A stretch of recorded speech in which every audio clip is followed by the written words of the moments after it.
Welcome to Naira Bet Television. I'm sure you're watching from our Facebook page, which is Naira Bet. You can tell your friends, tell everyone to get on board because this is the first installment of Soccer Bites.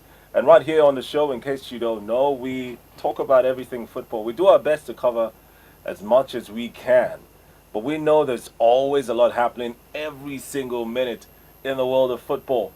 We need to catch up on what happened yesterday, like get all the reactions. And who better to join me on the set is Dan, Shegun Agbede, the pundit. He calls himself a Manchester United sympathizer. I wonder what the difference is with a Manchester United fan. Shegun, welcome. Please just educate us again. Sympathizer and fan. That means I have Manchester United tendencies. We know, in Nigeria, very sharp. We know you love Manchester United. Well, outstanding performance, even though we expected more. I definitely expected. There was an opportunity or two lost, I think about Martial or so. So it should have been more than 3-0. But no doubt, Jose Mourinho's boys did the job. And, the aftermath of that game transcended beyond just, 3-0 and cutting the lead shot to 12 points. It went into players transfer and all that. But let's first talk about the scoreline and that game in particular. Well, George, the Happy New Year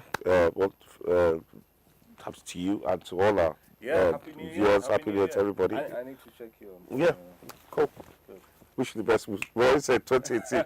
No blockages. No. Anybody that wants to try. There again. Holy Ghost fire will burn there. All right, welcome. So, that game. Yeah, the game could have ended 6-0, could have ended 3-3, because the irony of it is after Martial scored his excellent goal, Stoke had 2 or 3 opportunities themselves. In fact, to get pulled off an excellent save on the stroke of half time, which could have made it 2-1, and that for me is a bit of a worry with when I watch United play. I mean, that's where they played against Leicester, drop points. That's where they played at Southampton, couldn't score. Where they played against Burnley, gave away 2 early goals. And one of the reasons that City is 12 points ahead, City are good. Don't get me wrong. I mean, take nothing away from Pep Guardiola and his boys. They've been excellent, but they're not that good. United has contributed to that gap themselves by dropping points. Because of what happened in December, basically. They lost. Okay. So and it almost replayed itself again. Martial missing chances, Mata missing chances, but eventually 3-0, fair enough. And most importantly, it's not really about chasing City down now. It's about watching the guys behind. Before yesterday's game, United was locked on 47 points with Chelsea and Liverpool, only ahead by virtue of a better goals difference. It's now that we're ahead by virtue of 3 points and the better goals difference. So it's not, the United fans shouldn't concentrate on catching up with City alone. They have to make sure that they put distance between them and the chasing pack.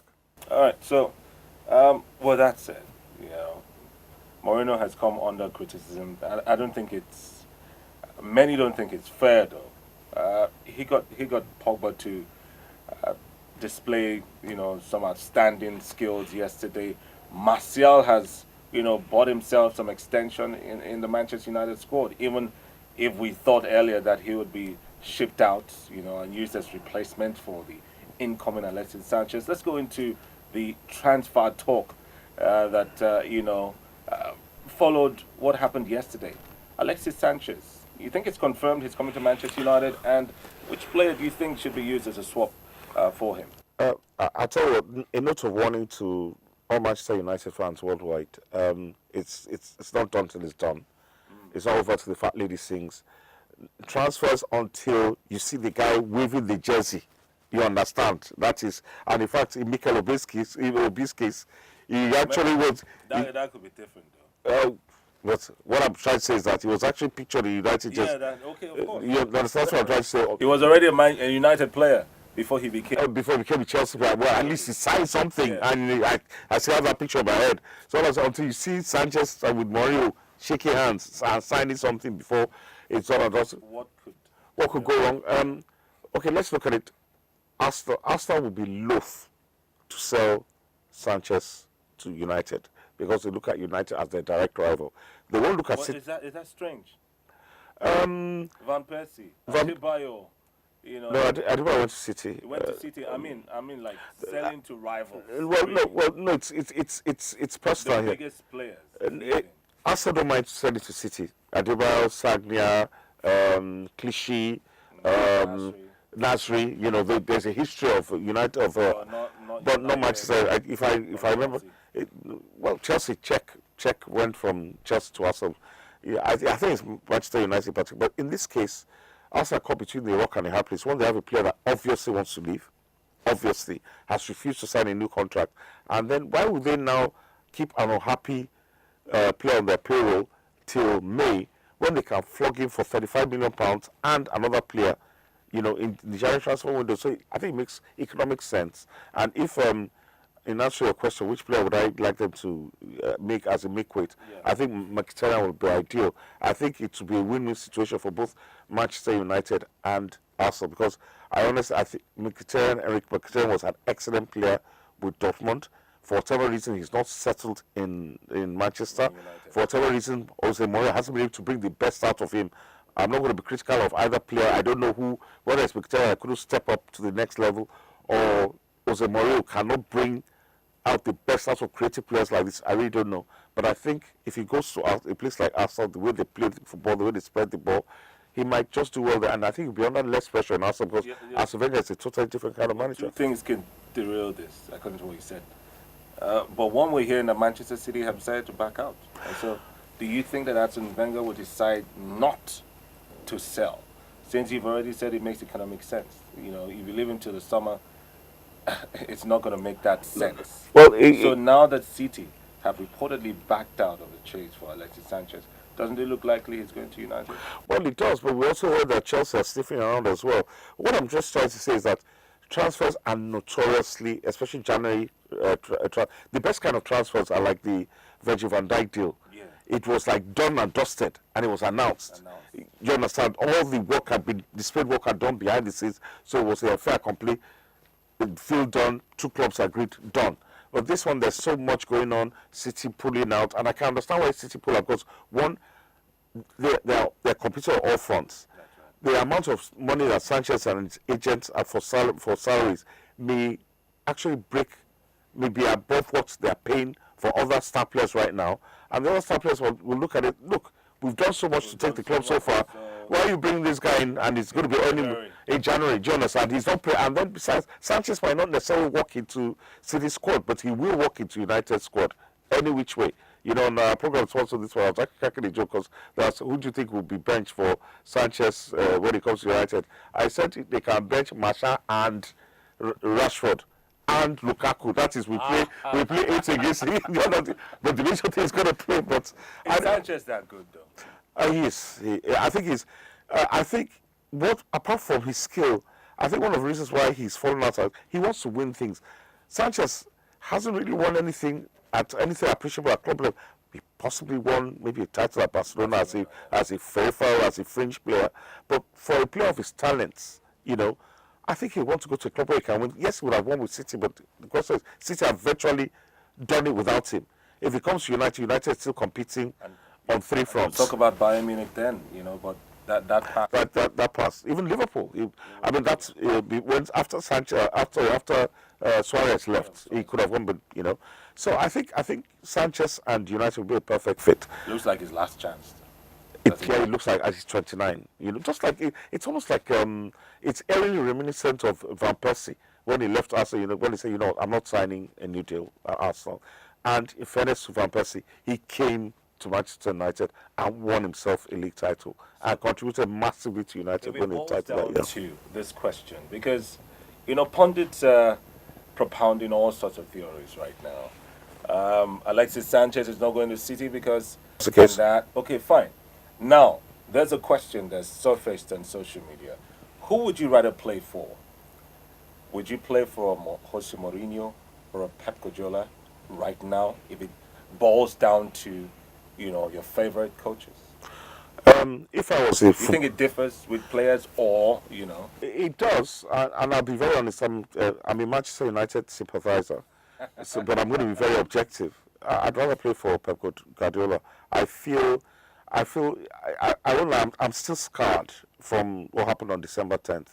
The craven way, the scaredy cat way that United approached City. I mean, look at how Liverpool went at City, and United have the players, to go toe to toe with anybody. So I think if Mourinho is going to go back to the way I mean, yeah, maybe he is a serial winner. I mean, we're talking about 2 Champions Leagues with different clubs, league titles in 3 of the 5 major leagues, England, Spain, and Italy, in Europe. Yeah, I hear all that, but the landscape has changed. I think Mourinho has to step his game up.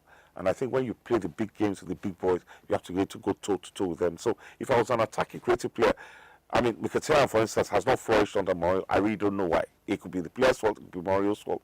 But if I was a player, I'd rather play with Pep. But Sanchez's situation, because it's not about Pep now, it's about the team. I don't think Sanchez can guarantee that he'll be a starter in Manchester City. And I think that I think he'd find it crazy. If it's not just about money for him to leave Arsenal and then going to be sitting on the bench at City, but in United he'll start, and then maybe that will be the impetus, that will be the catalyst that United needs, to be able to confront because let's forget about the Premier League. Yeah. The Champions League is going to start. And it's knockout football. Let me ask you this: Is Sanchez coming in as a result of the failure of Lukaku? No. I think you see, has Lukaku been a flop? He's not, definitely not. And I tell you, look at yesterday, the way he hustled and how I got to go. I'll tell you what, Manchester United's problems are reflected on many levels. One of the reasons I believe, this might sound controversial, but I believe one of the reasons why Manchester United is falling away is because the level of investment in that club hasn't been what it should be. And that's purely because of the Glazer family. The Glazer family, for me, have seen Manchester United not as a hobby, not as an interest, but a purely business venture. And that's totally different from what's going on with Arsenal. Arsenal is a club that is very well run and in the black. They're not owing money. They're perfectly run with. The Glazers have been taking money out of Manchester United, money that they should have. That's a different invested.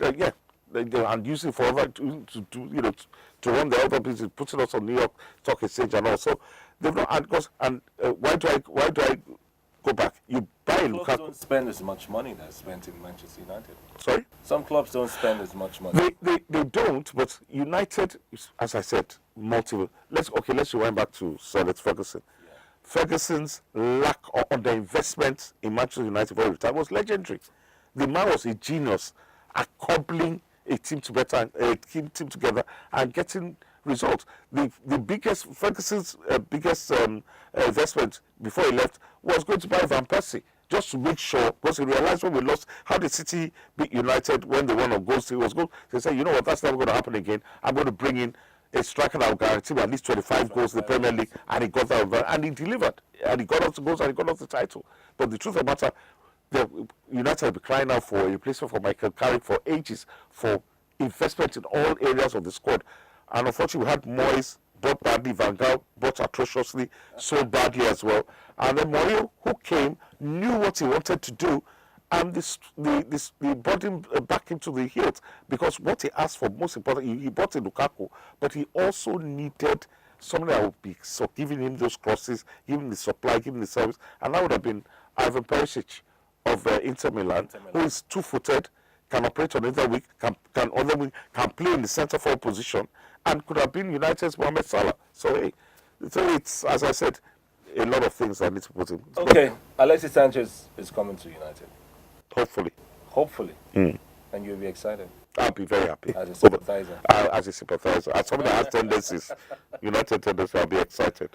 All right, some of the biggest talking points following yesterday's game, and the latest transfer talk. I mean, after Felipe Coutinho, the talk now is Alexis Sanchez moving to Manchester United. The transfer window is still open. Who knows what's going to happen? We'll take a break. When we come back, something happened over the weekend that is very exciting and dear to our hearts right here on NaraBet TV.